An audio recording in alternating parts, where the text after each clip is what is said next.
কৃষক ফসল ফলায়, সেই ফসল বিক্রি করে, তাকে দিয়ে যে পাইকারি কেনে, যে পাইকার তার লাভ হয়, যে খুচরো বিক্রি করে তার লাভ হয়, তারপর যারা ট্রাকে করে নিয়ে যায় তার লাভ হয়, তারপরে যারা আড়তদার বা গুদামজাত করে তাদের লাভ হয়।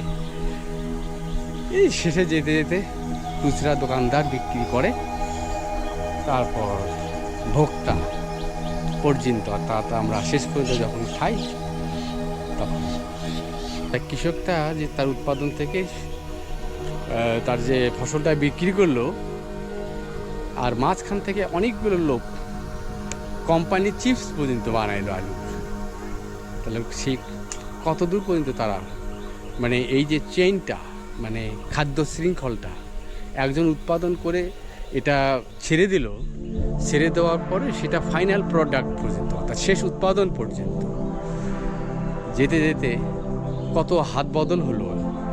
এই হাত বদলের ফলে কত টাকা উৎপাদন হলো, মানি বিগেটস মানি, টাকা টাকা সৃষ্টি করে।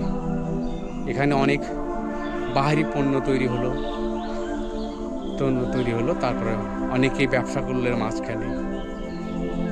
কৃষক খালি মাঠে ফসল ফলায় না, কৃষক একটা বড় সাধক, এবং